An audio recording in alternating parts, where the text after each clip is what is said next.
Welcome back. My name is Kit. My name's Madison. I'm Andy. And I'm Steve. And this is Streaming Things, streaming Yellowjackets. This time it's episode 7 of season 3, Croak. Andy hit us with that frog noise.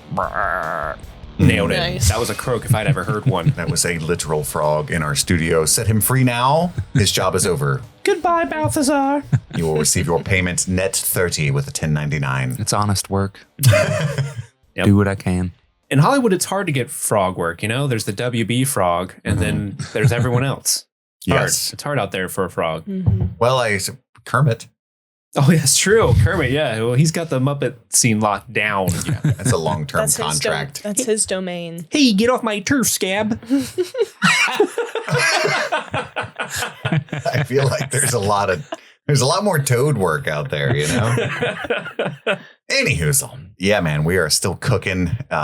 Swank Watch 2025 is going strong. Swank Watch. If you're a Severance fan, there's a big season 2 finale mailbag episode Mailbag. to look forward to in a couple of days. We're also just balls deep in the Tomb Watch 2025 for Midnight Mass Tomb over Watch. on the Patreon. Is the tomb full or is it empty? We are keeping our eyes peeled for any updates regarding that for sure at patreon.com/streamingthings. Also, the Game of Thrones rewatch is still in full swing, and a couple of bonus movies every month as well. It's going to be Point Break this month.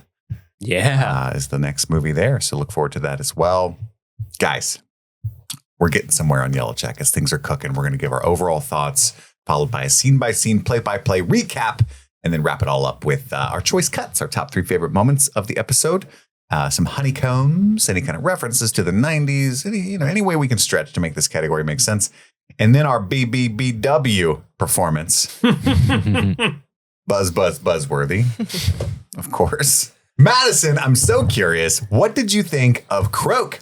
So starting my overall thoughts with my a few words, no context from the episode, I have Arctic Banshee Frog, Poorly Furnished Shipbox, and Offspring.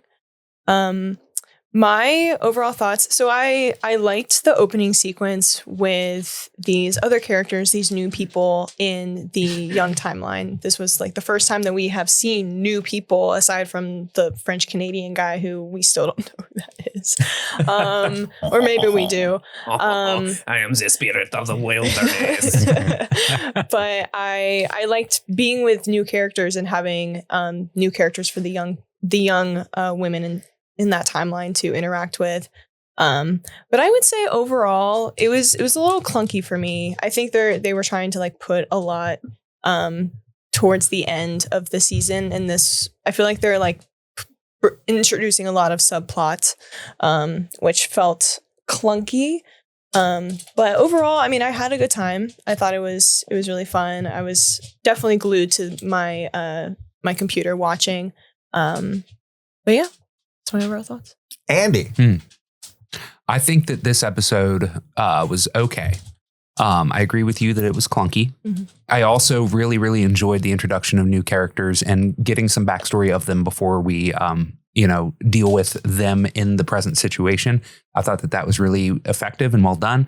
I love Joel McHale. I'm happy to see him getting work and doing something fun and interesting and outside the box for him, for sure. Like, I never pictured him as like this badass survivalist guy. So it's kind of fun to see him doing that. Did we know he was going to be in season 3? Was that? Yes. Okay. I cut it out of the last episode when we were talking about Lottie seeing the third person. I had already known that was supposed to be Joel McHale because he had sort of spoiled the beans a week early and it was like bad at PR, I guess. Oh, no. And that's what I was referring to. Again, I cut it out of the episode because I wanted people who aren't in the news line to not get that spoiled. But yes, that's who we were talking about last week. I see. Gotcha. Obviously, a certain somebody is still missing from this episode. And who? That is For whom do you driving speak, me Andrew? Goddamn crazy. Hillary Swank Watch 2025. We got Joel McHale before Hillary Swank. That was not on the bingo card. We got Nelson Franklin before Hillary Swank, and he left before Hillary Swank. At this point, I'm convinced she's not actually in the show. I don't know what the fuck is going on. I'm upset. I'm frustrated they're playing with my emotions a little too much. The last time when we saw the girls screaming and dancing around the fire and they sing and the wilderness sings back, I was like, let's fucking go. And if it was frogs all along, I'm going to be genuinely upset. And like, that is the most wet fart of a reveal, if that is what it is. And it's not looking good for the supernatural. Like the whole wilderness is frogs? Yeah, like the whole shit that they're hearing all the time. It's like, oh, it's just some mating frogs, and they didn't know that. Like, I think this season, man, that's what it's supposed to be for sure. 100% like that's the frogs. So disappointing. And like, obviously the wilderness, the frog scientists didn't hear what the girls were hearing. It was different. And so when they're showing that at the beginning, I'm like, is that really supposed to be it? Because like, that was really loud when she had a microphone up to it and headphones on. But like the girls in the wilderness, it was like all around them, you know what I mean? And it was screeching loud. What's up? I hear you. Like, my first thought was, get the fuck out of here. Right. But I can't decide if what they're doing is incredibly annoying. And I'm sorry to interrupt, but this is like a huge linchpin on this is like the crux of whether or not you can like vibe with this show. I can't decide if it's really annoying or kind of genius, that because it's really difficult to stretch that for 5 seasons. The premise of, is it a ghost or are they all crazy? Right. And they keep finding, we talked about that all the time. Like, how do you stretch this out that long? Admittedly creative ways to kind of keep you guessing, like, oh, this is 100% super. Oh, cave gas. Right. Yeah. Like, what are the screams then? They can't all have a mass hallucination. Mating frogs, you know? Yeah. And in their defense, I was engaged to a woman for a long time. And you guys know this. I moved out to the wilderness of Canada now. Well, it was a log cabin, though. And it's just like not my bag. I'm a city boy. That's where the podcast roots started. And I remember one of the first nights I was taking out the trash. And she had grown up there her whole life. And it was like... And I was like, oh my God, what the fuck is that? We have to leave. Monster. And she was like, that's a fucking frog, you idiot. And I'm like, that's the ribbit is what frogs do. I've seen cartoons. What the fuck is that? And apparently, I will bathe in your blood. That's what they sound like. And then like another night, it was like, ah! And I was like, okay, we got to leave now for sure, right? Yeah. She's like, that's a coyote. And I was like, the little girl screaming is a coyote. And she was like, yeah. So anyway, they can sound crazy, especially, you know. God, that's just, I'm disappointed if that's what it is. Not looking good for the supernatural. I guess like right now. I see both. And I think where it falls flat for me is like, because there's an adult timeline and there has been a time jump to kind of like analyze what that could have been. And the fact that we don't know the answer in the adult timeline is just a little... Yeah. It's frustrating. And I think that's why the story struggles for me, or at least in the adult timeline. Because I'm like, okay, there's this jump, there's time for them to have figured it out, but no one knows. I mean, I guess the fact that the adults, there's still true believers among them, you know, like Ty's like, oh, we need to kill people to make you feel better. Sure. And Lottie's out there wanting to kill people too. The fact that they're not like, oh, we got all the answers and there was a clear scientific explanation and we were just crazy out there. The fact that there's anything in the present timeline does lend some credence to it. Still could be supernatural back there as well. But man, I was in the moment, I was like, no, not frogs. What? But yeah. Steve, what do you think? With this episode, I've made a critical decision in how I'm going to interact with Yellowjackets, how I'm going to digest this show. You're not going to watch it. No. Critical decision. A critical decision. Goodbye. No, I have decided with Yellowjackets, I am going to just let go and let God, you know? I'm just letting go of these petty grievances I've held for so long. Could I tell you how mildly annoyed I was when it was Croaks croaking and then laughing about it later on because of the absurdity of it and the balls of it? Yes, I could. Could I tell you how I think Joel McHale, despite my love for the man, I'm a huge Community fan, could I talk about at length at how horribly miscast I think he is in this role? I could. I'm not going to. Could I talk to you about how this episode features some very inorganic examples of exposition? I could. I'm not going to do that, though. I'm going to focus on the good, and I'm going to let go and let God and just have fucking fun, because did I love Lottie just eating someone's brain? Yes. I'm here for it. Did I love the girls hunting people in the woods finally again? Yes. Am I glad that we're finally past the 6 episodes of slow walking Coach Ben dying so we can get to the fucking point of the season? Yes. So I'm letting go and letting God and just having fun from now on, because we got Misty doing I Spy with my little eye in a car, and I'm here for it. It was good. I did, even though I'm being kind of a little bitch about this. Oh, who's the powder now? Even though I'm being a little bitch, I did have fun watching this episode. I think I had more fun watching this episode than the previous 6. Do I think this episode is better than any of the previous 6? No. But I did have more fun because I'm just like, you know what? Fuck it. Just show me weird shit in the woods. That's all I want. But Kit, what did you think? I had the exact same. No, I had a very similar spiritual journey last night. It was after midnight when I put on, like, this episode had already been out to everyone for a couple of days before I watched it. You know what I'm saying? Like, when I had to start going through this stuff. So you'd think that would typically make me like less patient and stuff, but maybe my guard was just down. I had a great time with this episode.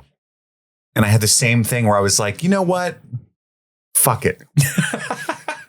It was fun, right? No, this episode for sure. Super fun. Yeah. And it's not even that hard to defend. But like, in general, I'm not one of those people that believes in guilty pleasures when it comes to movies and TV. People always ask one of their favorite questions, what's a guilty pleasure you have? I have no guilt for my pleasures. I think if I like it, then it must be good. Not that it's bad, but I like it. I think that's a silly thing to say. You should look at it from a different angle, right? But maybe my mind is changing in that regard a little bit. Because like there's a definite difference between some of the things that I watch and enjoy and this. And yet I think it's really just going for like, oh, what a fun little twist, or you know what I mean? Like, this is so cunty. And so cunty. It reminds me of when we were watching Lost. And there's a specific point when you find out, and I know people think Lost is like cat's pajamas. You know what I mean? All that. Careful. All that and the chips, you know? But I don't think Lost has ever anything to say about like specifically the human experience very much. Okay, that's maybe too much. But what I'm trying to get to is there's a point where there's a guy who wants to fuck his sister. And it's like, yes! You know, that's one of the best episodes of season 1 of Lost. It's so fun. Their sister fucking in this? And it was a definite turn for me in that show. And you kind of need that sometimes. You're fucking Sean William Scott old school, dude. Yes. Yeah, exactly. That's awesome. Exactly. It was like, wow, now this is entertainment, you know? It's just something about like the soap opera of it all. And like a soap opera is its own genre. You know, a telenovela is a genre. And you can't be like, oh, that's ridiculous that the guy was in a coma and now she's pregnant. And you know what I mean? Like, it's the genre. You're just being an asshole. And so that kind of washed over me as I was watching this last night. Like, it's the genre. You're being an asshole. You know what I mean? Like, it's not trying to do what Fleabag does or Parks and Rec does or The Leftovers does. It's this, you know what I mean? You're just an asshole. If you're coming at it from the wrong angle, you're dooming yourself to failure. I love the casting of Joel McHale because of that. This is a silly show.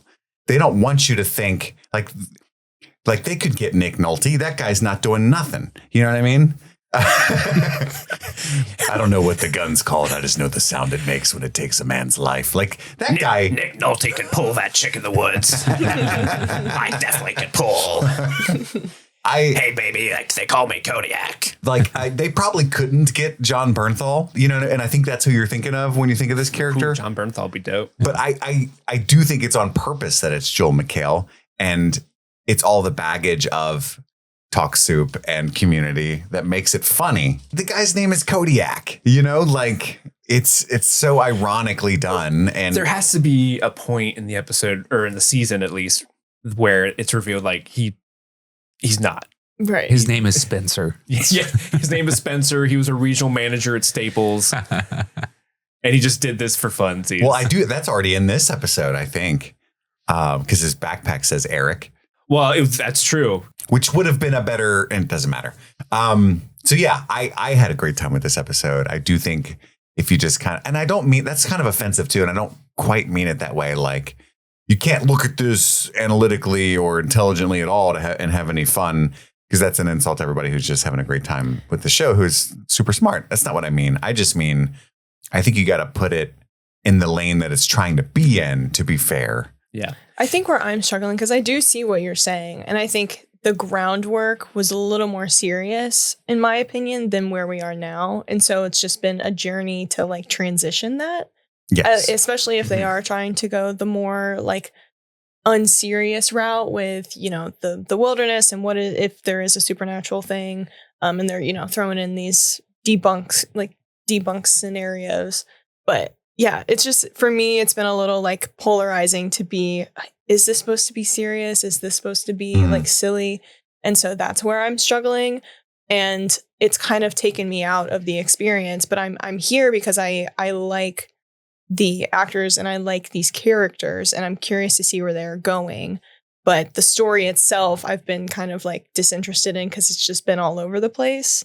So, I mean, but I'm seeing what you're saying. But I think the foundation that was set in season 1, in my opinion, is very polar opposite than the tone that has been established in season 2 and season 3. I agree. Like it doesn't know what lane it wants to be in. So it's hard to look at it through that lens, because it's kind of changed on us over time. Yeah, I agree. And even more egregious than that, I don't think there's any defense of this show in terms of like a lot of the things the characters do and who we've established that they are. You know, it's like it's stuff that happens specifically with like Shauna, and it's like it doesn't seem to be like the same person, not even in the past and the present, but also like from season 1 to season 3. However, I'm just saying there's a lot of fun to be had. Totally. I think there's a problem with modern TV in general nowadays. I was just kind of sussing this out of my own mind, but it's like with the quick reactions on social media and virality of certain things, it's just categorically different for a writer's room than it was in the 90s or even the early 2000s. Yeah. And so you've got, oh, they really like that. We should upplay, you know what I mean? Like that went viral. Like they love when they do that, or Misty should do this. You know, like there's just a conversation between audience and writer in a way that could be kind of bad if you don't rein that in. Does that make sense? Like it's not supposed to be fucking improv. And I think that like this show is a great example of how they're just yes-anding in a way that in a mystery box show, like you needed to have a plan and get there and like reward me, and you're just yes-anding. Like well, it's crazy. my understanding, to their credit, it's my understanding, and I don't have the article in front of me, but it's my understanding the reveal of frog researchers showing up and stumbling upon the camp has been in the works since like season 1. Like that's something they always wanted to get to, were these characters showing up in some capacity. I don't know if they changed any part of it from how it originally was incepted, but they did at least have this in mind when they were starting the show. But I do agree with you there, because there are definitely certain elements in this show that feel like they're pivoting a lot. And some of the things are beyond their control, like actors wanting to leave, stuff like that. But this season does have an air of just not being sure where it's going. Yeah. Like I said, I've said it before, but there's a version of this show that's like my favorite thing in the world. A la something like Long Kiss Goodnight or something, where you have like 5 or 6 suburban housewives that will Yellowjackets, let's go. Will secretly slit your fucking throat. You know what I mean? And you slowly build in the present timeline to them being revealed to be that way. And they try to do that repeatedly with Shauna. And I love Melanie Linsky. I think she's incredible, but it just doesn't work. And they're playing that in this season up extra hard. Like, oh, she's fucking scary. You know what I mean? And like you see Sophie and Elise, you're like, oh, I get what they're trying to do with her in season 3. You're like, oh, okay. But then you switch to the present and Kelly, you know, it's like, okay. Yeah. But I would love to see that, but I'm not going to get that. And I need to stop hoping for that and just enjoy what I'm getting. Yeah. Which is Hannah. And like, that's funny. You know, you know what I mean? Those are my overall thoughts. That was way too long, but I do think we're at an impasse with this show, and the audience is probably feeling the same way, where you're either in or you're out, and you don't want to listen to a pod of people critiquing the show that they wish it was. Yeah. You know? Sure. Let go and let God, Kit. Let goat and let God. That's what I'm saying. So those are our overall thoughts. Let's get into the recap. But before we do that, we need to take a brief break to hear from one of our sponsors. And we're back. It's time for the full deep dive recap of Croak. Steve, what did Paramount Plus and or Showtime have to say about what this episode was? Well, the synopsis, according to those entities, are thus. The Yellowjackets realize their choices have snowballed into catastrophe. Come on. Is that it? Yes, that's it. Hell yeah, dude. Hell yeah, dude. Nice. I think there are several Yellowjackets where if they had read that synopsis, they'd be like, whoa, don't lump me in with Lottie. Okay. Okay. I do want to say briefly, too, I forgot to say this. We've gotten dozens and dozens of emails regarding Yellowjackets specifically. And since we cover like 4 or 5 shows at once, that's a lot. So I don't remember the specific person who wrote in or even what they specifically said. So this is almost useless. But just in general, it was somebody who'd like binged the show recently, and like Andy, and was like fresher than I am, and was like, hey, just a reminder, they crashed in like, what was it, late summer or something? Yeah. And so just context while watching this, they're supposed to be rescued in like a couple of months because it's mid the second winter when they get rescued, right? And it's now late fall. So I thought it was like post, like the winter it's the second winter was over when they got Wasn't rescued. it 19 months?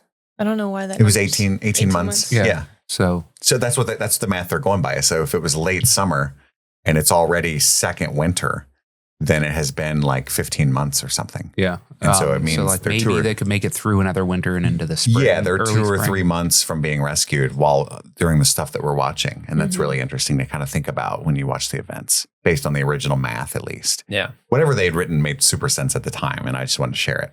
And I did it poorly, but I still think it's helpful. I'm glad you were there. This episode starts in the past. And again, we talked about the tree frogs that are really tropical looking, and but also they're frogs. It croaks like a dinosaur because they're fucking. It's like a mating season cry. Nothing puts me in the mood more than someone looking at me going, bleh. Well, you are wearing a frog ring as your engagement ring. Exactly. So, that's what I'm saying. I'm saying there's a lot of evidence for that. Hannah is the lady recording it. She's crying. She loves these frogs, and it's fucking Joel McHale. It's supposed to be a big reveal, but he ruined that. And yes, we did get Joel McHale before Hilary Swank. His name is Kodiak. You can see it on his vest there before they reveal it. We cut back to 2 days earlier. So this is like a couple days before the time that he saw Coach Ben's head. What the fuck? Yeah. And the frog lovers are chatting. Their names are Edwin and Hannah. They're a married couple, frog researchers from a university. They've hired Kodiak as a guide through the Canadian wilderness to get their research on these frogs recorded so they can publish it. He's got a fucking crossbow. We don't know why. You never know why. There could be a Sasquatch. His scars came from a Sasquatch. There's all kinds of things in these woods. And again, man, that if you don't know that, I'm not knocking on it too much, but like that line specifically should clue you into why they got Joel McHale. You know what I mean? Like, yeah. It's a Sasquatch. Like they could have got John C. Reilly, and I would have been like, okay. It was a Sasquatch, but like John C. Reilly from Step Brothers. Yeah, or just John C. Reilly from anything except for maybe. Actually, I would Adult love Swim that stuff. No, I would love Adult Swim John C. Reilly with that like hairdo, just like look. We're talking to frogs. Oh hell, I love frogs. What did he shoot? Was that like a raccoon? Rabbit. I think it was a It was a rabbit. rabbit. A rabbit? Really? Yeah. Oh, that's pretty normal. I think that's why he said. Is it at this point where he says, "I call this dish Peter"? Oh, because Peter Cottontail. Yeah. Or Peter Rabbit. There's a lot of Peter Rabbits, actually. Mm-hmm. Interesting. It's the most popular name. As long as he doesn't call it Judy Hopps. That's true. That'd Don't be shoot rude. Judy Hopps. That would be, man. Hannah is vibing on Cody, guys. Oh yeah. Oh yeah. He's got the tank top out, and she's like, "What's up? Can't bring. Are those guns legal in this in this forest?" Those scars. I haven't seen someone look at Joel McHale like that since Dean from Community. You want to know how I got these scars? Mean. The last team hit a stash somewhere because Edwin turns down the rabbit. He's eating these protein bars. So now we know the source of Coach Ben's snack haul. Mm-hmm. It was the last frog team's snack haul, which is weird that they would just like hide it. Maybe they do that stuff. Were there guns in there? No. Okay. We wished. I see. You were like, I bet the other one's guns. Remember that? Mm-hmm. Yeah. It was like guns, you think? Guns, you think? Yeah. Never going to let that go. Joel, against the twist that he doesn't actually know the wilderness that well, he does predict the rain. Mm-hmm. You know? Again, which is why I don't think that's what they're going to do. I hope they do it. But maybe he's like a John Locke from Lost. Like John Locke's this guy who knows everything about the wilderness, but he had never stepped foot in the wilderness. Mm-hmm. Spoilers for a 25-year-old show. Mm-hmm. But maybe they're going to go for that. Maybe he had never stepped foot. Maybe he was in a wheelchair up until Edwin and Hannah hired him to go into the wilderness. That would be a good twist. I don't think his character is going to amount to anything. I don't know if that's. No. I know. Locke? I think he's great. No, I agree with you, Madison. Yeah, I don't. Kodiak? I don't think it'll amount to anything. Well, back in the tent, there because it's raining, it's pouring raining. They're all three having a little hangout session in there, and they ask if his parents named him after the bear, but no, they named him after the can of dip. Mm-hmm. Kodiak Wintergreen, baby. We get a GeoCities drop, and then he pulls out a joint of his own, which in the 90s, not a lot of people grew their own weed. You know, it's impressive. He's a horticulturalist. He knows these woods. Smoking the doobie, and he just like rolled a little doobie doob, and he's just been keeping it. The restraint of that guy. I know, right? Because you're out there hiking, you kind of want to smoke that pretty much constantly. In my experience. Well, they're in a tent now. They could hotbox in that tent. That's true. Totally. Mm-hmm. That's true. If Edwin would be not such a stick in the butt, am I right? I know, Edwin's a he thinker. smokes the doob, and he like kind of he is like a douche about certain things, but I kind of respected the fact that he was like, "You're smitten." No, for 100%, I would be Edwin. In this throuple, I'm 100% Edwin. Because he's not even hating. He's like, I kind of want to fuck him, so I get it. I get that you do, and yes, I'm going to hit this joint. I mean, he is a bad boy. Mm-hmm. For sure. His name's Kodiak. It's Cody for short, but with a K. Ooh, but it's like sexier that way. Yeah, a K and an I. Mm-hmm. Way sexier. Mm-hmm. Yeah, so the frogs, they spend 7 years like frozen, and then they have a summer orgy. That's Cody's take on the frog thing. Man, 2007. But that's Hannah's fault that Edwin got roped into this because he was studying toad secretions like a normal person. I love that line. Until he met her. That was a funny line. And they're getting all high. It's the Arctic banshee frog that they're seeking. It's never been recorded before. That's why they're out there. They're so excited. Yeah, the previous team came out to try to record them, but they came in too early. Mm-hmm. They're hard to catch. Fucking those guys. Mm-hmm. Don't watch me. I can't do it when someone's watching. I get performance anxiety. Yeah. And they decide to call Miss Cleo on their sat phone. Oh, that took me back because they got high and see if why do they call Miss Cleo? Huh? What question? It was something about like, will Cody find a girlfriend or something? Well, that's like something Hannah said, but like it doesn't matter. It's just a little high joke thing. And then like they do like a little tickle fight in front of the husband, which is kind of crazy. Are they married or are they just in a relationship I think together? they're just in a relationship together. I didn't think they were married, but they are a couple. Yeah. It's still like, if you're feeling a little threatened by the other guy and then he has a tickle fight with you, you're like, it's over. Oh, yeah. You better be ready to just jerk off. A little strange. Again, I would be the Edwin in this throuple. It's not even her tickle spot. She's all like resentful over there. Let's not do it. She's fake laughing. But then Hannah, Hannah, do that not on my phone, please. Yeah, he's like really upset that they're being rough with the sat phone. And then Hannah breaks the antenna. That bitch. One call would be half of our budget. Do you think Cody was like, hey, I want to get us lost in the wilderness for good. Let me break the sat phone. Tee-hee, tickle fight on the sat phone. So weird. Do sat phones have like, are they like collect calls or something? I don't say know. it that way. Like it's so expensive. Like if she answers, it's so expensive. Yeah. I don't even have that many minutes. It's not after 6 yet. And then we cut to the day, meaning the day that the head is discovered. Edwin is bitching about the whole tough guy macho thing. His compass isn't working, which I'm sure has a naturalist reasoning to it when the show finishes in a couple decades. But when frogs fuck a lot, it messes with compasses. Yeah. But he's convinced that they're lost and that Cody doesn't know where they are. And he's like whispering in earshot about all of his resentments to Hannah. And Cody's just over there listening like this fucking guy. But yeah, he's like, I think we're going the wrong. I love how he like gasses himself up to his girlfriend. Like, I'm going to say something. I'm not just going to leave it unmentioned. I'm going to like put my fucking foot down. Let's say it. I think we're going the wrong way. There, I did it. And because Cody has heard the entire conversation, he's like, is that all you got? You know, like it's so funny to me. And then Hannah really makes a meal of shimmying through that little. Oh, hey. Don't mind him. He's just a bitch. Everybody has to make this calculation when you have to shimmy by a stranger, right? Oh, yeah. Nuts or butt? We just did this like a second ago when we were getting into the studio. Yes. Nuts or butt. Mm-hmm. And what is your go-to, Madison? Like if you're on an airplane and you want to get to your seat. And I have to go in front of somebody. Yeah. Usually butt.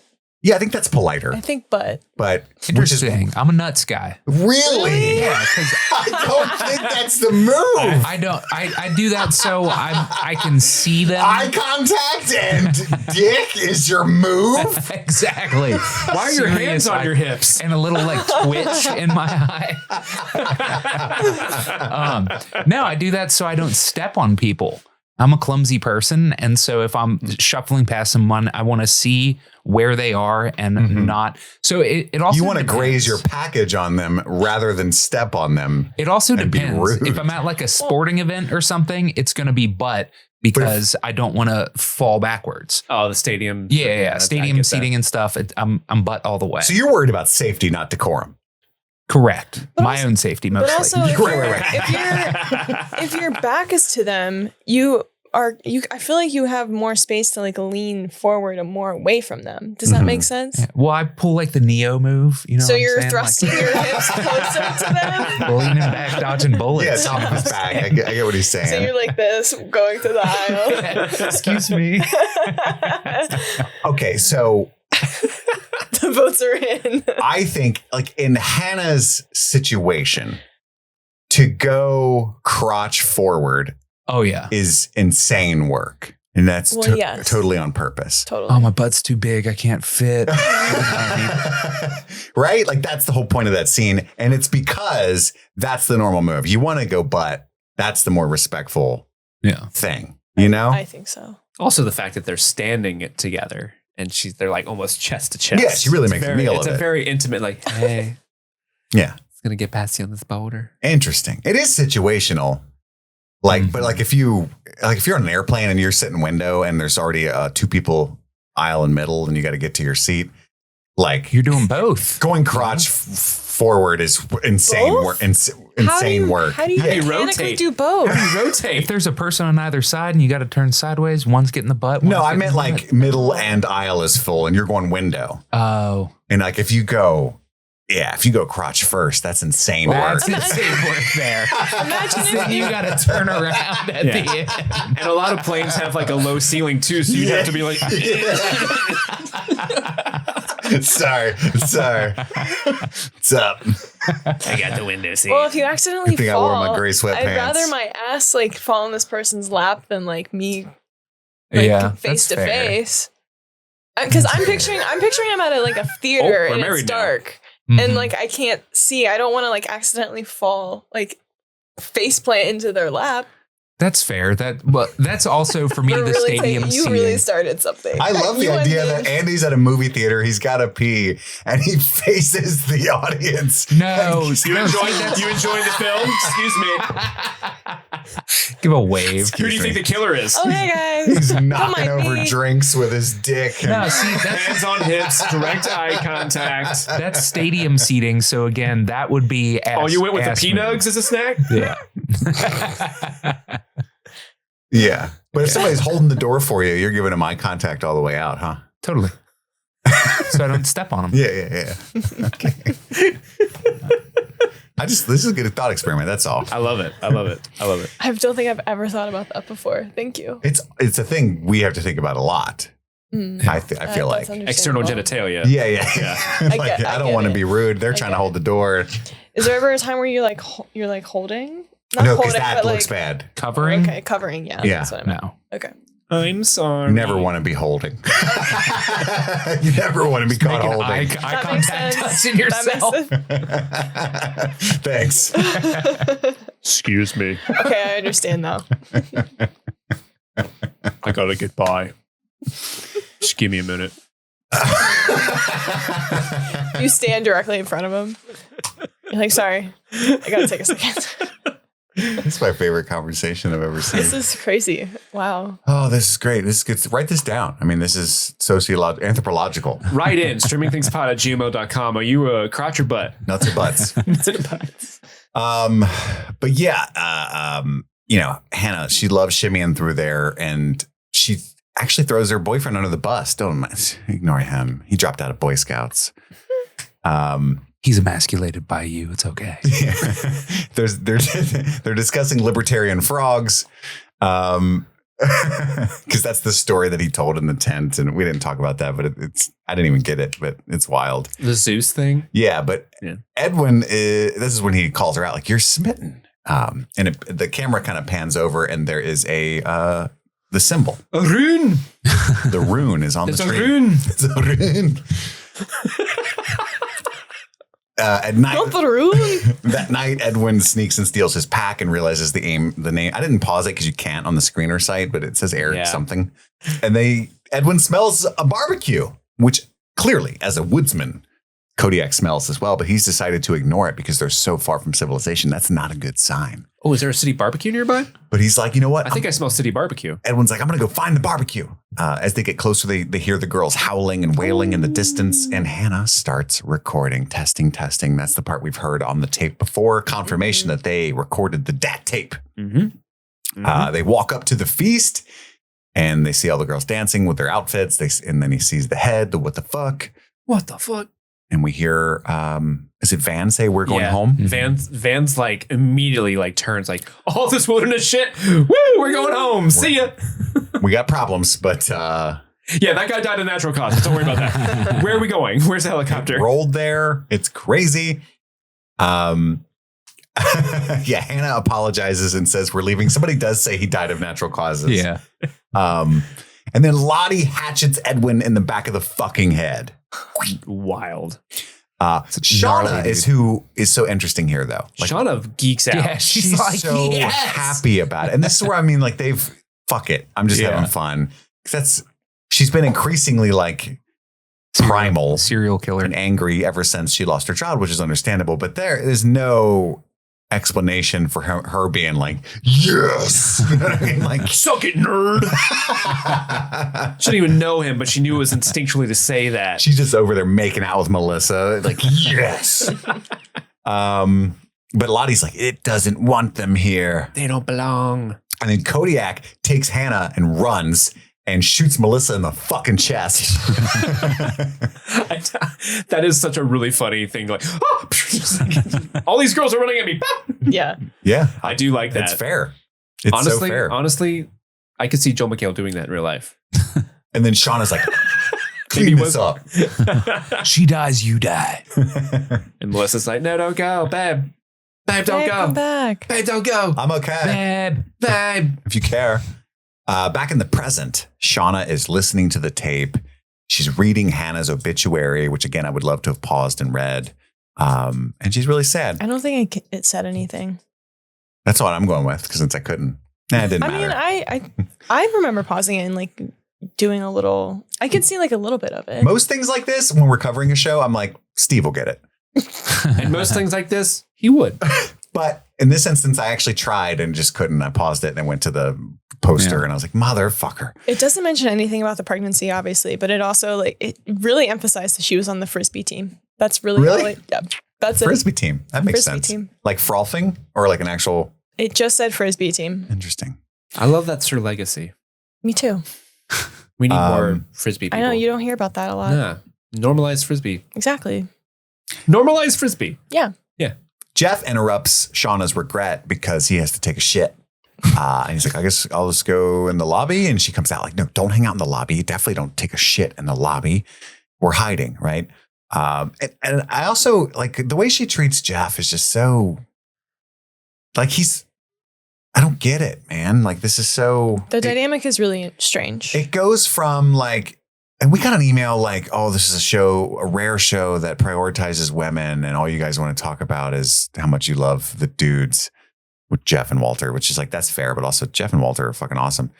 But that's not what I mean. I just think there's a lot of decisions that like really just don't make any sense. Like Jeff has already shown that he's super down. Like they've murdered people together and hidden bodies together and stuff. And there's no reason for her to be like, I can't tell you don't you get to this. know any of this. And it's so fucking obvious that you are just a second class human being to me. And you know what I mean? Like it's one of those things where I can see why she would hide it because Jeff is cracking under the pressure. And I'm sure he's like cracking because she's hiding it. Well, yeah, but also I'm just saying, I think this is where the writers are coming from. Like they want to say like, hey, he's cracking. She doesn't quite trust him with the information because of his mental health and all that stuff. But at the same time, we've gone through, this is the third season of, we can't tell Jeff. Right. Even though Jeff has been ride or die this whole time. So it's a little I think what old. the writers are doing is that Shauna doesn't want to tell him because it makes her look so bad.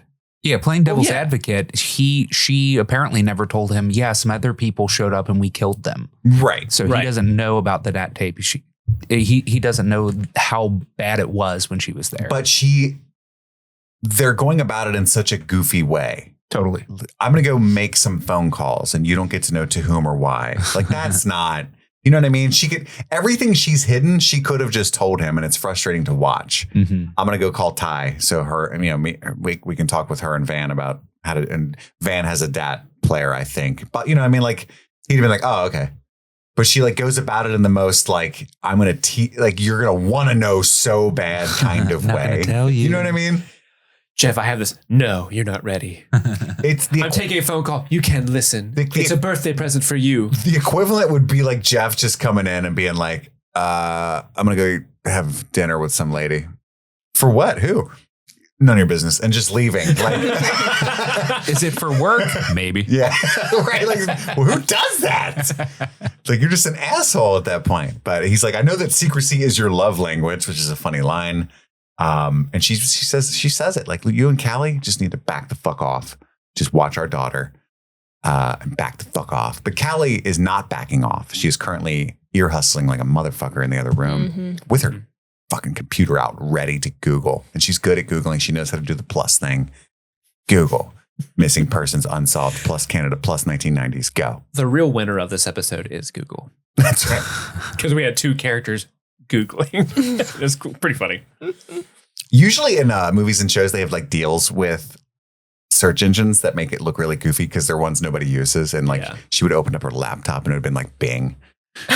Right. And like, who bings this kind of important information? I'm going to ask Jeeves. Nobody bings this. Kind of Lycos this? Yahoo. On Opera GX. Yeah. What are you doing right now? What kind of brand deal is this? But it wasn't quite Google though, right? It was just a weird, meant to look like Google, but not Google. Maybe you're right. I didn't even notice. It's frugal, yeah. Maybe. Microsoft like Edge. That. It's frugal, the search engine that doesn't give you a lot. It's very selective of how many searches you get. Yeah, nobody edges when they need important information. Yeah. You know? Yeah. I mean, you're edging this info. Thaisa is passed out in her fancy hotel. Remember last time we saw her, it was sleepy time Ty. Van is like actively scared of her, it looks like. Mm-hmm. And then Misty just breaks in. She's got like a hotel employee friend. Your nation thanks you. Keep an eye out for the 1099. Because she writes off all this stuff. Yeah. Dude, Christina Ricci carries this show. We've said it a million times, but it bears repeating. And she says, hey, Thaisa was there that night with Lottie, basically. Like, oh, you didn't know that? Look your girlfriend in the eye. You failed to mention that she met with Lottie the day she died, right? Like, and Thaisa says it wasn't anyone's, but she's like, she comes from the Shauna school of lying. Because it wasn't anyone's business. Yeah. It's a literal murder. And we were asking everybody who had seen her. And it was the most relevant thing you could have said. Why would I tell you? Because she's dead. Implications are for the timid. Did you kill Lottie? Love that. I did like that. Yeah. And this is the crux right here. You have a history of doing crazy shit and not even knowing you did it. Mm-hmm. Valid. Mm-hmm. Is anyone going to treat it like it's valid in this show? No. Is it the most valid and relevant thing? Yes. It's crazy, man. And she even looks at Van and says, you think she could have done it, don't you? Because she does. Yeah. Of course she does. She gives a long pause. No. She's conflicted. But this is how Misty finds out about the tape, which I do like how they got there in this little scene. Back in the past, the Pitchfork crew stops. They hear a branch snap. And Cody books it. It's like, stick with me or you're on your own. Right? Guess I'm on my own. Bye. You got to have your own instincts, which based on your decision, I feel like you have no instincts at all. I didn't quite understand why they separated here. Because he outpaced her and was like not concerned for her welfare at all. Oh, okay. I think maybe I was just taking notes, and one of those things where you're taking notes, looking down, looking up. And I was just kind of like, wait, did she just like run away from him? What the fuck? He said, stick with me or you're on your own. And unlike everybody else in this show, he doesn't lie. Yeah. He was gone. Unless his name is Eric. Then I love how the teen girl hunters are just full on screaming and running around. For why? Like, I'm not a woodsman, nor do I play soccer. I'm not even great at cardio. I'm 1,000% getting away from the people screaming and just running around. Like, there's no way. I can hear exactly where you're at. You've got torches. Like, I'm out of here. You're not going to find shit. Well, when they think they're close, they quiet down a little bit. They get a little, and they put the torch hunty. out. They always put the torch out. Mm-hmm. Yeah. Which is like, I guess that's really soggy. Hunty. Oh, okay. They also get a little cunty too. A little hunty. Hey, girl with the bad hair, we're out for you. Those scars aren't real, Joel McHale. Where are you? Those torches go out quick and like that must be really soggy ground. Yeah. It's like, Shauna's full murder queen at this point. She's just like, she is just like, meat's back on the menu, boys. It's like, it's wild. It's like, what is going on right now? Finally get to kill someone. Hannah is super lost and she doesn't seem to miss Edwin that much, but there's a lot going on. I get it. Like, you're thinking about number 1 right now. And I wouldn't miss Edwin either. She rips her hair on a branch.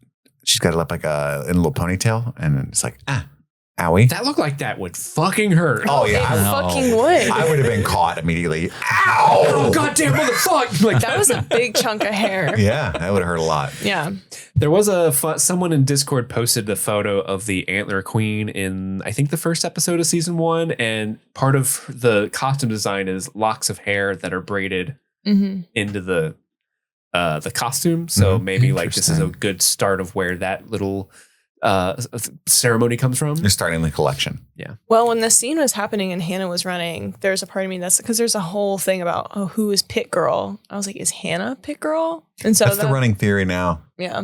Seems like, at least in the Discord.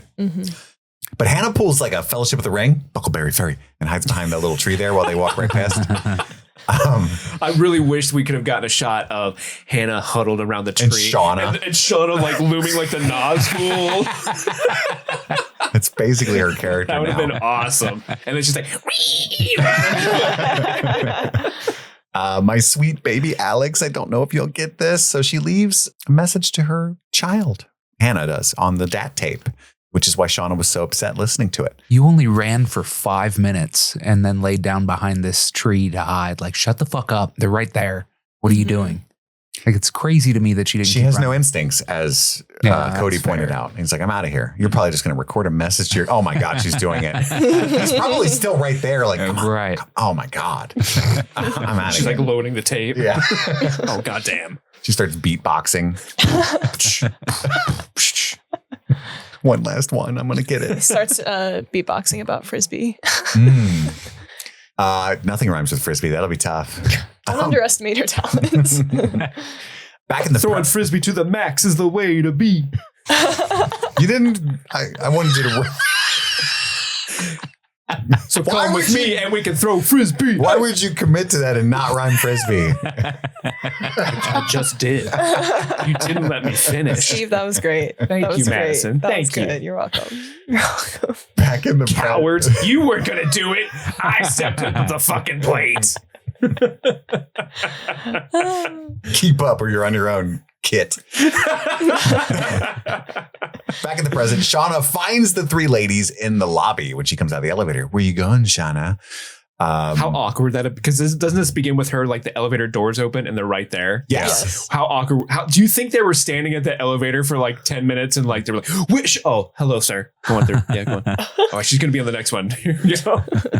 There was multiple times in this episode where I'm like, Thaisa's hair looks so good. Mm-hmm. Always. Just a big fan. And then even Misty's hair looks really good. Always. The ladies always look amazing. Just want to throw that out there. All of them. But yeah, they're talking about how she recorded. It's more than just what Lottie did that's on that tape. She recorded a message for her kid. And Misty's like, oh, like that's sad. You know, it's sad we ate her. Yeah. Aww. So she thinks her daughter Alex is the one that has been threatening her, trying to kill her, and is the cause of all this trouble. What is that note? I said not yet. Haha. It must have been funny. I don't know what that means. Misty says, I'm sensing cleanup. And then Shauna says, did I ask for your help? And she said, no, not yet. But if past this prologue, then you will late and rudely. Yeah. Misty is dropping bombs. Like adult Misty is just right and left. These like little liners she's feeding these women. So good. It's like just crushing. And she's saying, hey, you're going to go kill that girl and then call me to clean up the body. Let's talk about this, right? And they're all like, yeah, you do have a history of that, Shauna, right? And so she's like, look, I think she's the one that cut my brakes. And so now that wasn't me, right? So Misty's still upset about that. No, she never said it was. She found Alex's address in Richmond, Virginia. That's where she's going to go. They all want to come. Road trip. So they're on the road again, and they're listening to the tape so that Misty can hear it. There's no offspring mentioned in her obituary because it was a teen pregnancy. There was an adoption, but Shauna tracked all that down. Misty's impressed. I know how to Google and make phone calls. And this is where she says that Jen and Melissa got close to Hannah, but Van says, yeah, but they're both dead. Which was just like, for me, I was like, oh, wow, they really put that theory to rest of who we thought Hilary Swank was. Mm-hmm. Yeah. Because we had been talking about janitor? That. Huh? Yes. Because we were like, who is Hilary Swank? Oh, it's definitely Melissa. And then they threw this out there and I was like, oh, shit. Plot twist, Hilary Swank is Joel McHale. Great actor. Time traveler. That's where the scars are from the robot opera uprising in the future. And there's this little dumb line where it's like, oh, you think this person did it. Oh, you think that person did it. Yeah, but you thought I did it and that didn't make sense. And Misty goes from Thaisa, and Misty goes, that's fair. No, it's not fair. That was a big, like, what the fuck are we doing? It totally did make sense to accuse Thaisa, and it still does. Still not, you're not out of the woods yet. God, it makes the most sense. You do shit all the time. You climb trees and eat mud and stuff. You beheaded your dog. My note is touche, question mark, exclamation point times 10. Yeah. Okay, I'm glad we're on the same page there. That is not a touche situation. No. Then they're at the gas station. Who wants to go have on floss picks? That was so valid because I fucking love floss picks. I hate shit in my teeth. I love floss picks. I would love to go have on floss picks with Misty. Thaisa is always the one to have to buy things because she's rich, but she maxed out her card at the hotel and she's so happy about that. Like, oops. Guess you'll have to pay. Oops, guess I'm in incredible amount of debt. I haven't been working for 2 years now.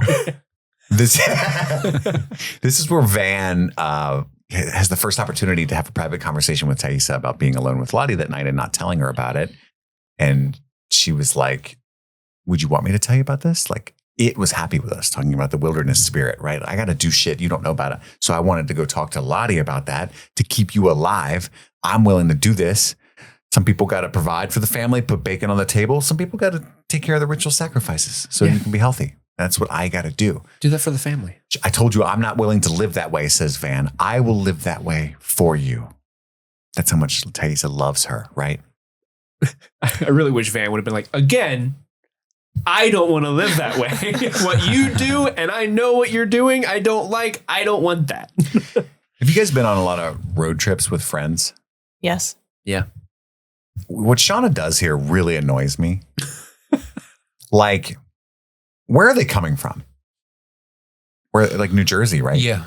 Driving to Virginia. Richmond, Virginia is like 10 hours or something. It's a haul for sure. Long drive.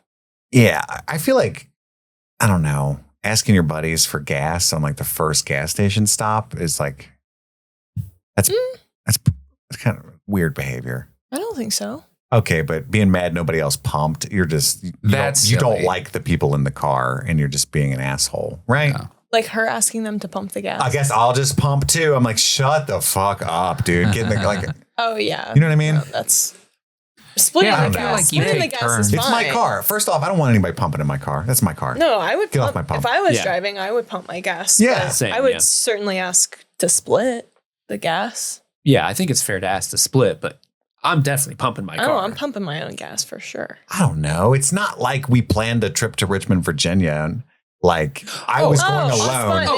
I was going alone, and they're stopping me from murder, and now I want them to pay for the gas I was going to pay on my own. This is a whole different scenario. On a road trip, I think it's okay to go in half seats, but this situation where Shauna's like, "You're coming with me on a thing I already planned on doing." Why is no one paying? Yeah, like, no, fuck that. That's different. That is different. But also, I mean, I get her. She's like, I didn't fucking want you here. Yeah, pay for gas. Yeah, bitch.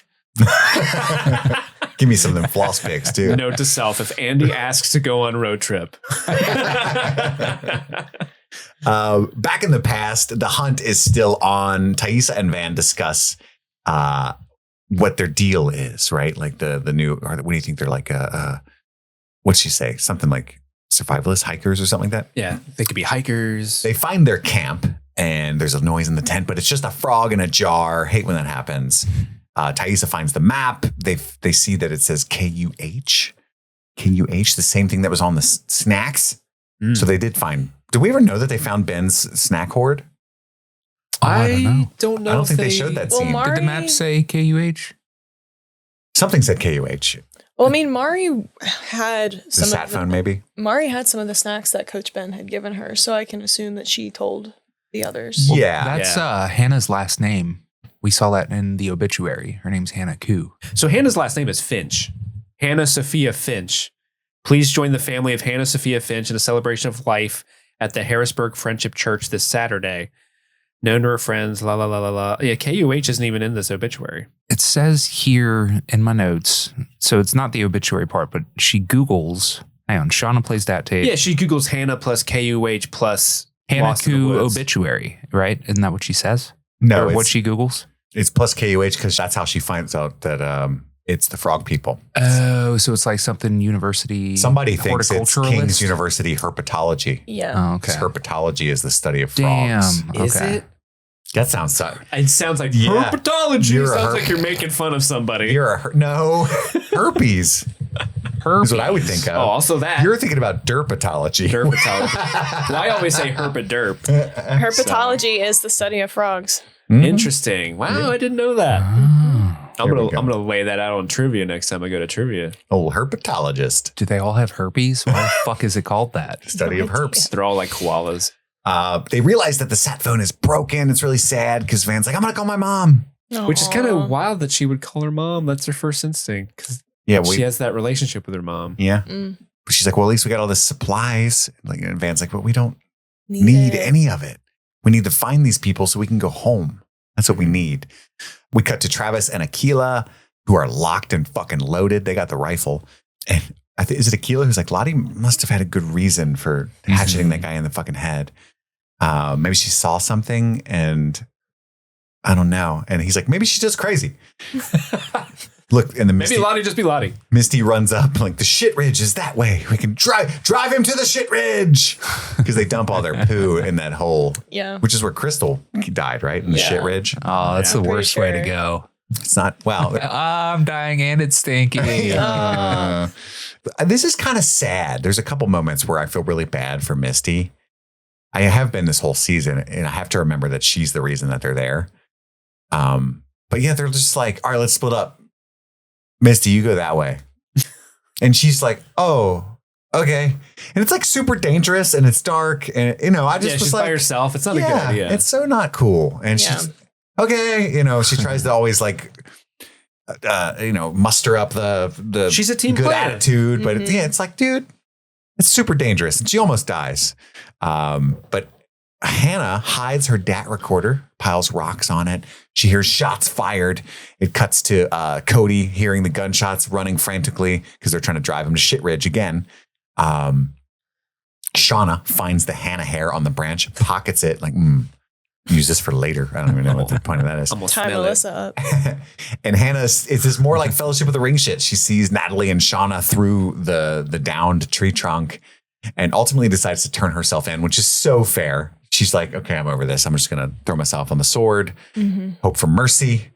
Lord have mercy. And Shauna immediately in front of Hannah is like, let's kill them so they'll come looking for us and they can't snitch when they get here. Perfect plan.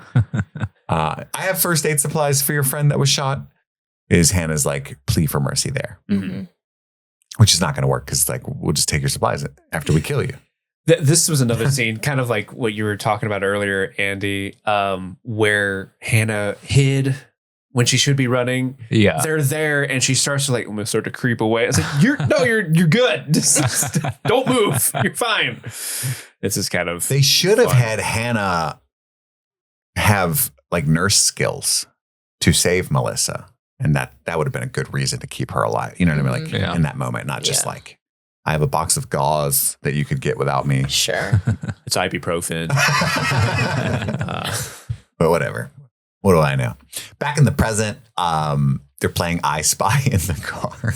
This is so funny. It begins with a K. It's not Krispy Kreme. What kind of fucking psychopath would pick a word with a silent K? It's her knapsack. Okay, well, that answers that question. I love it so much because that's hilarious, but also she's not paying attention at all, so she doesn't even hear Van say that. And so the fact that she's knapsack, that one is equally. And then Shauna's guess is knife, which tracks. Yeah. That tracks. She loves knives. Yep. She's like that Danny Trejo character from Machete. Yeah. I was actually thinking from Desperado. Oh, okay. He has like 37 knives in his vest. But either way, it works. Misty finds the Lincoln Tunnel receipt in Shauna's van. Proof. What is that actually from? Do we know? Is that she went to find the cat? Oh, the cat. Yeah, the cat. Good call. But Walter's calling in, and she asked him for help, but she's like, what the fuck do you want? Dickless. Briefly, just real quick, I got the DNA results. It was Shauna's hair matches the DNA from under Lottie's nails because he took the hair from her hat in the apartment. And she's... Now, Misty's decent at covering up things, on the fly. Because of Walter's particular personality, it works. Compliments are not a good reason for calling, but thank you for, my hair. What? You're really bad at boundaries. You know that? I love this little scene. This is probably my favorite scene, of the episode. The texting. We had the whole I Spy situation at front, but then the texting where they're all texting each other silently, and Sean's like, "Okay, what the fuck are you guys doing?" Yeah, that's awesome. They think it worked at first, but they just have a whole ass conversation there. You just hear whoop, whoop, ding, whoop. And then Van pukes up blood. It looks like she's faking like an episode to get the car to stop, but then she starts. Yeah, a whole lot of blood comes out. Yeah. That's not good. No, not at all. Back in the past. Shouldn't have got those burritos at the gas station, right? Back in the past. They probably microwaved them. Misty, that's a shot at Steve. Misty gets to Cody. You're not wrong. And dodges an arrow because that's Misty. You got the wrong one, bud. Bucko. And then she loses her glasses Velma style. Oh no, my glasses. Oh, God. They stop Cody from killing himself, though. Akila's like, stop, there's a cliff, because he's running. So, it's really dark out there. He doesn't know that it's there. That's shit ridge, right? But Cody ends up slipping and falling. He's just hanging there. He's hanging out. Okay, can I just say, Cody's a fucking G. And I don't think they could possibly do the twist where he doesn't actually know the wilderness because he's been shown to be tough as fuck in a couple. It's so corny, but awesome. Out of context in this show. Save your bullet. Yeah, and he's about to just kill himself. He's like, save your bullet. And he goes to drop himself. Whoa. Yeah. It's so, I think it's hilarious. I love it. But Travis is like, take us back with you, and gives him the gun to pull him up. They had an opportunity to do something really funny with that when he gives him the gun to pull him up and he accidentally pulls the trigger. Fuck. That's what my thought was. Yeah. That would have been funny. But Akila has the crossbow when he gets up there, so no funny business. Back in the present, they take Van to the hospital, and Ty spills the beans that she has metastatic cancer. Metastasized. It's bad. Meta cancer. Malignant. Very self-referential. We have and Thaisa said, that's my wife, and she goes back there with her, And then Misty says, okay, we're not related, but we have a very intense trauma bond. Plus, I'm a geriatric nurse. I'm like, no, you got to wait in the lobby. And Shauna and Misty discuss the cancer. And Shauna's like kind of devastated. Oh my God, I can't believe Van's dying. And Misty's like, stop pretending like you care. We all know you killed Lottie. And she pulls out the receipt from the Lincoln Tunnel. They have a quick DNA evidence. Yeah. We're like, what, under her nails? Indicative of the struggle. Is that an admission? No. I'm going to go get a Coke. And since I'm such a bad friend, I'm not going to ask if you need anything. And then she just like runs to the car in a very obvious move and leaves Misty there. Oh shit, oh shit, oh shit, oh shit, oh shit. Because Shauna's saying that Lottie lived with him for a while. So of course her DNA is all over Lottie. Yeah, but not under your nails. Right. Which is fair. Yeah. Or under her nails. It's definitely fair. Thaisa, though, is in the ER with Van. I wish you would have let me help you. There's like a guy in the bed next to her that's having a psychotic episode. Ring, ring, motherfuckers. The devil's calling. I'm going to fucking kill that guy. And Van's like, please don't. Like, obviously, it's an expression. I was kidding. Oh my God. Yeah, when this crew says that, they mean it. Mm-hmm. And there's this vision of Lottie that Van gets. Take a breath. Now, what do you hear? And it's Van in the past, and it's young Van talking to her. We never cheated death. It was always an even trade. And then she sets her bed on fire. What are you doing? Quit it.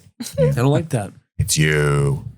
And then she has a conversation with Sleepy Time Ty. Take your eyes. Oh, God. Conversation. Yeah, this is like confirmation that we kind of already had that it's Sleepy Ty the whole time that she's been talking to and hanging out with. Mm-hmm. Yeah. Time Ty.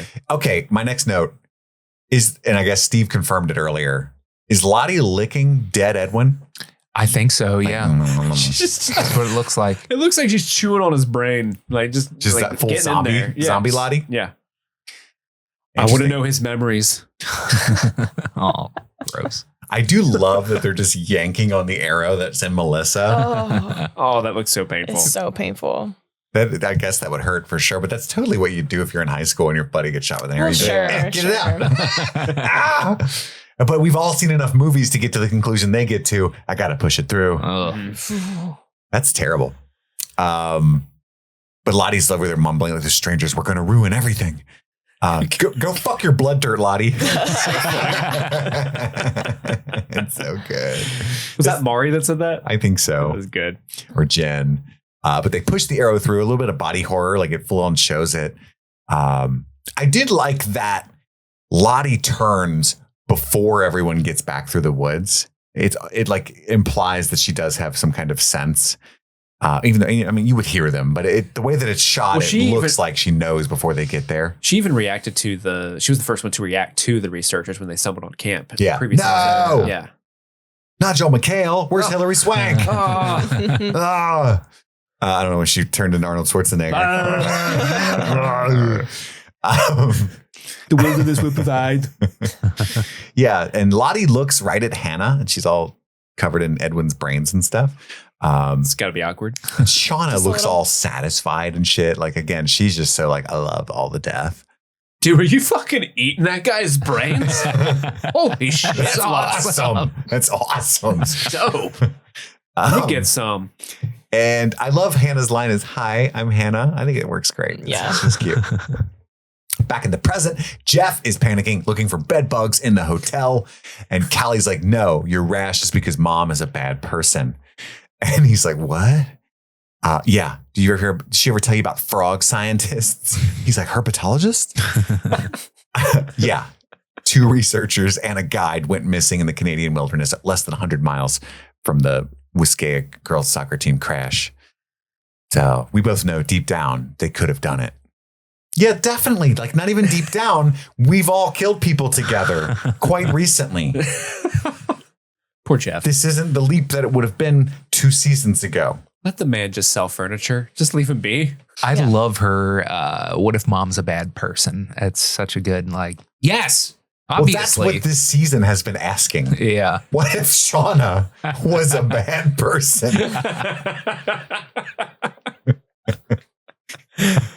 not the biggest fan of it. I think you're onto something. I was on the fence for a while there.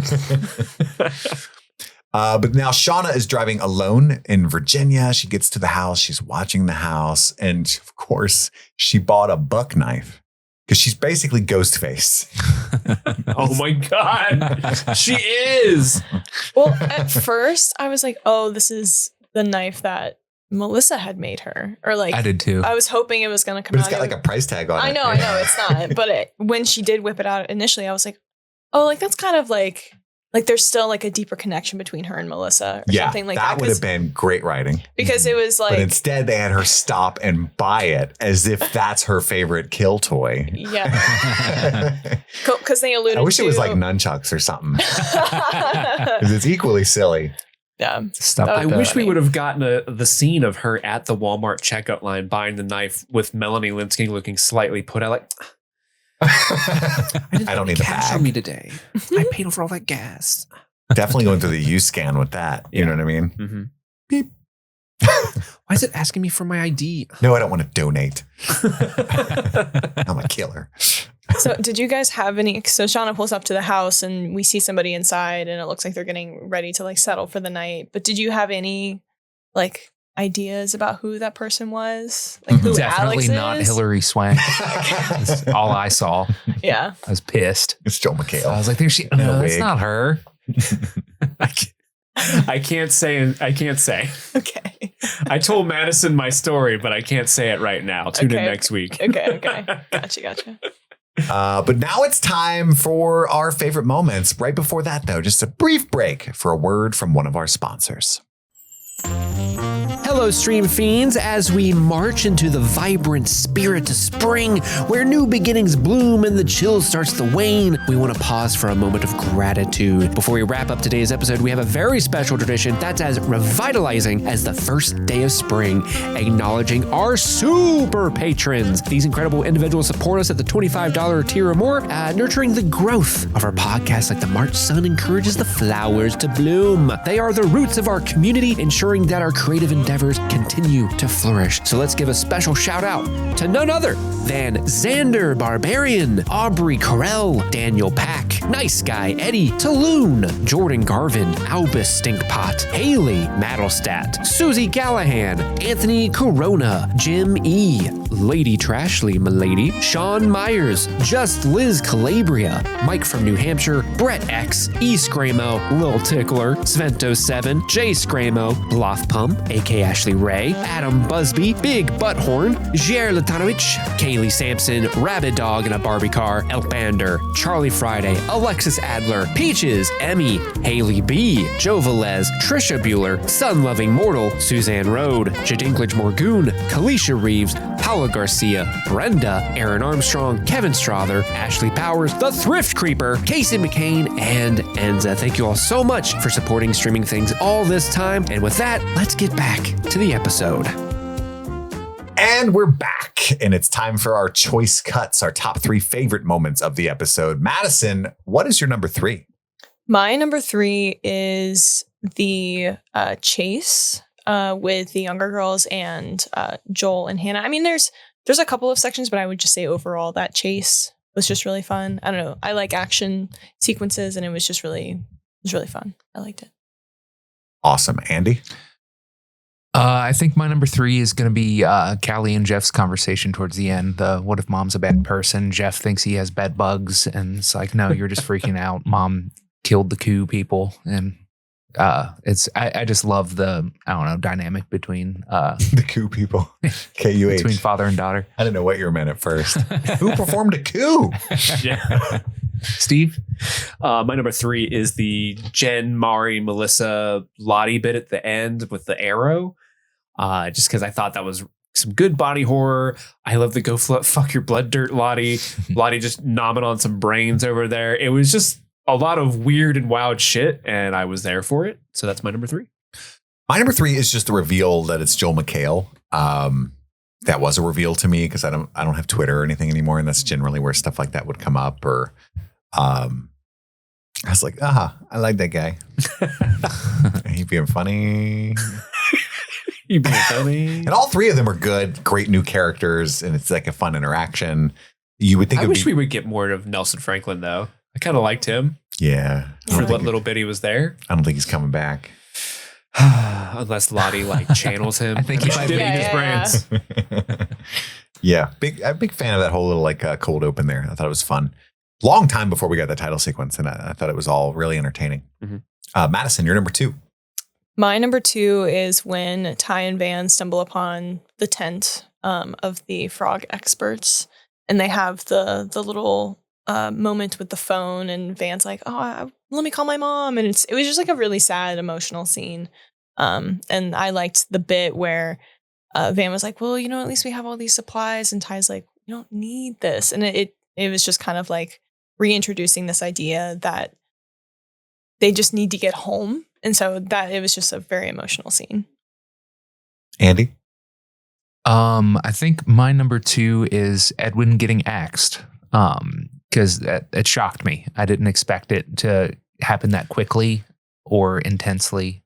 And I love it when they do something that I don't expect. And I thought it was a gnarly kill. I thought that I love that he didn't die right away. And he's like, I don't know, it's always most affecting to me when that happens and the person's in shock, not in pain, trying to figure out what's going on before they die. It's just fascinating way to portray it, and I loved it. I might cheat a little. I kind of lumped this all into one bit, but it's just the opening segment with the frog researchers, introducing them up through the titles, only because, and I know at the top of the show I was being kind of cunty, but I really do think that scene was really cool, and I think it injected a lot of much needed life into the show. Ooh, there's new characters, new stuff happening. Oh, there's frogs. Don't understand that, but fun, cool. Love frogs, especially Kermit. And the way it culminated with the hatchet to the back of the head for Edwin, it was a nice little detour on our Yellowjackets journey that I think will add a lot to the season. I think this season needed a shot in the arm, and this sort of whole setup with the frog researchers was really needed. So I that's my number 2. My number 2 is Steve's number 3. The whole bit with pushing the arrow through Melissa's arm or shoulder, that it was good body horror. But you got Lottie over there, and go fuck the blood dirt, all that stuff. Really funny, excited, just a lot going on. It's all coming to a head, and it was entertaining as fuck. And good television. Good television. Good television. Madison, your favorite moment of Croak? My favorite moment is when they were in the car and Misty had the conversation with Walter, and that inspired her to text everybody in the car. And so it's just a compilation of them texting each other about Shauna murdering Lottie. And then Shauna's like, "What are you guys talking about? What are you guys texting about?" Yeah, that was my favorite scene. Same. Nice. Yeah, we all everybody. I didn't see that coming. That makes me so excited. Yeah. I love that scene too. Yeah, that was a great scene. All 4. I didn't think all 4 of us would pick that, but I really think that scene is so funny, and that's a good way of furthering the plot while also being fun in a realistic way. Mm-hmm. Yeah, great scene. Anytime you give that speech you just gave, it's regarding something Christina Ricci's heavily involved in. Yeah. You know what I mean? That's true. Just throwing it out there. But now it's time for our Honeycombs. Any kind of 90s throwback stuff. Usually just a bunch of songs. But sometimes we got some good shit. You know what I'm saying? Madison, what you got? I got the I Spy game. I don't know if that's specifically the 90s, but I remember I'm thinking of the I Spy book, I guess maybe. Did you guys, are you I know what you mean. I know the book. Unless you get motion sickness, there's a lot of other things to do in cars nowadays, Just play with the old Switch. But back in just staring out the window, trying to think of shit to do. Yeah. If you don't have any weed. Exactly. Well, the only obvious one that I caught was the Miss Cleo. We all remember the infomercials. Did you guys ever call Miss Cleo? I never did, because it was a 900 number and that costs money. Yep. Joe McHale had an underrated joke, though. I do think my future wife will be working currently for one of those other 900 numbers we didn't talk about. But no, I never called. I didn't have any credit card or anything. Did you call? No, I think that was a little bit. We were too young for that. Yeah. but I just was curious. I called 911 once and hung up real quick, and then the cops showed up. My dad was too. My niece dad did was that super once. mad. My niece did that. My niece. Oh, it's so funny. My niece did that when she was like 4 or 5. Like she was pretty young. And so she calls them, hangs up. They show up, and my brother's like, "What? What?" And they're like, "Oh, a little girl called." And he's like, "Oh, she said something." Yeah, like I guess I don't know exactly what she said, but he's like, "Hey, did you call the police?" And she's like, "And you had like my niece is very like, yeah." Even when she was like a little kid, she was always like this. It's so funny. She was like, "Yeah," and he's like, Why did you call the police? She's like, I want to see what would happen. Yeah.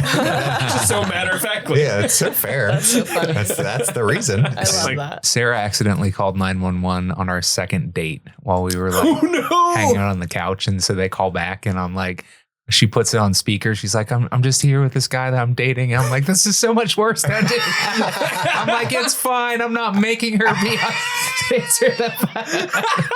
That's so terrible. That's the worst thing she could have done. Oh my God. That's so funny. Here, he's going to tell you that I'm okay. I'm sad they didn't still come. I know, right? That's what we said too. We were like, dang, they really ought to have come out here. Like, oh my gosh. It's okay. He's going to let me leave tomorrow. Captain, it's just a woman. Oh, false alarm. The man says she's okay. That's wild. How did she accidentally dial 911 in the year 2024? I gave her shit about it forever. She probably like did the thing where, you know, if you hit the power button a bunch of times. Yeah, it's like SOS or whatever. Yeah. I'm assuming she did that. Mm-hmm. Yeah. You guys are making out hard and then hit the buttons. Yeah. I used to stick my phone in my cup holder and it like holds that button in my car. So I stopped doing that because I would look down and it'd be like self-destructing in 3 seconds or whatever it does when you do that. And I was like, fuck. I hate that noise it makes. It does that like Star Trek like red alert noise. Yeah. Which is a bad feature if you're trying to like there's a murder in the house. Yeah, secretly alert the police. I did like the little fart noise. Steve, you got anything? There's Sugar Ray. There's some Sugar Ray in there. Ray. Fly was playing. That's a great song. I'm not even gonna sugarcoat it. Yeah, I like that song. Honeycombs, baby. Every episode it gets less and less.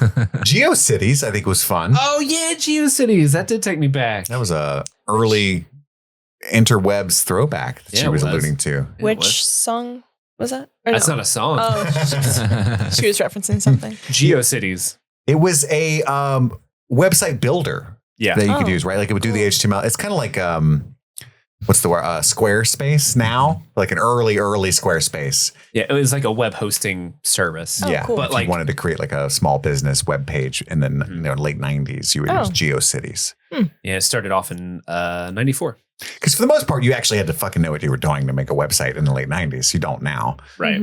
Except for GeoCities swooped in and became an early adopter of that kind of thing. Cool. And it was so if you went to like in the 90s, if there was a website for, say, a fan website for Yellowjackets, most likely you would go onto it and have the GeoCities. It would be like yellowjackets.geocities.com even, right? Yeah. Good times. But yeah, like, and Joe McHale doesn't even, Cody's like, what's GeoCities? And Edwin's like, this guy. This country bumpkin. You think he's good in bed? He doesn't even know what GeoCities is. Babe, come on. He doesn't even know what HTML is. Oh my God. Any more? That's it for Honeycombs? Yeah. I got Blood Bitch by the Cocteau Twins. Cocteau Twins, which I've been listening to pretty regularly. Like Blood Bitch specifically, or all of the Cocteau Twins? Okay. Well, I've listened to them before, but this song in particular, I'd never heard of before. Blood Bitch was a bop at the end. It is, yeah. Blood Bitch. But now it's time for our buzzworthy performance, our favorite performance of the episode. Madison, to whom are you gifting this award? I am going to give it to Ashley Sutton, who plays Hannah Finch. I love that choice. Great choice. This is our first time seeing her, and I was like very impressed with her performance, and I just really liked seeing her perform in this episode. Andy. I'm going to give it to Melanie Linsky. I thought that she was super entertaining, and especially at the end, that was in my short list of favorite moments when she busts out the knife at the end. I'm just like, fucking finally, here we go.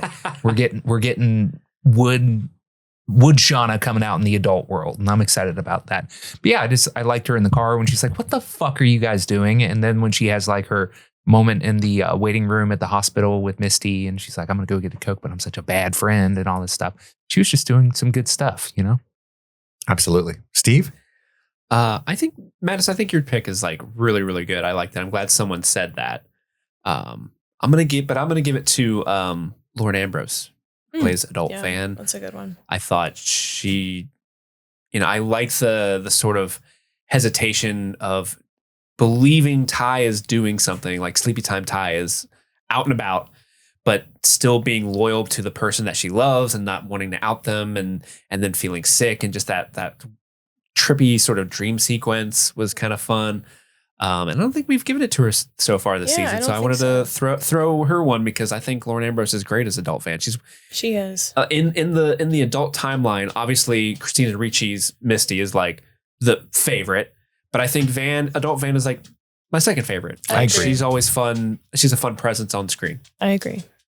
I am going to give it to Christina Ricci, though. I think just all the little shocker one-liners that they gave us. I can't fault you there. Through her are so fun. And, I'm just going to be myself. Yeah. Just be you. We all nobody? We all know. We all nobody. It's not a thing, but I like it. let goat and let frog. Yes, that is becoming a thing. Yeah. I don't know if we can make it. Let goat, let frog. We're trying. But yeah, we all had different BBBW choices. Yeah. Interesting. Yeah, that's episode 7. Croak. That's your coverage, baby. Enjoy it. Boom. You're getting a little bit of a sooner episode for the Yellowjackets episode 8. Yeah. We're going to switch to Friday drops. So people that have Paramount Plus with Showtime can watch Yellowjackets on Fridays. I think most people do. Mm-hmm. And now that Severance is over, we're going to move Yellowjackets to that Friday spot, right? Yeah. Yeah. So this week, you're listening to this episode on Monday. Mm-hmm. Wednesday will be our, maybe, who knows? It comes out on the Monday. Yeah. Wednesday is the Severance Season 2 mailbag, but then Friday we will be releasing the Yellowjackets episode 8 coverage. So you're going to get 2 servings of Yellowjackets from Streaming Things this week. That's right. Go to patreon.com/streaming things to get extra episodes if you don't have the time for that, because ain't nobody got time for that. That is totally fair. Thanks for listening to this. We loved having you here. That's all the time we've got for this week. We've got to go return some videotapes. My name is Kit. My name's Madison. I'm Andy. And I'm Steve. And this was Streaming Things. Streaming Yellowjackets. Let goat and let frog. Happy streaming.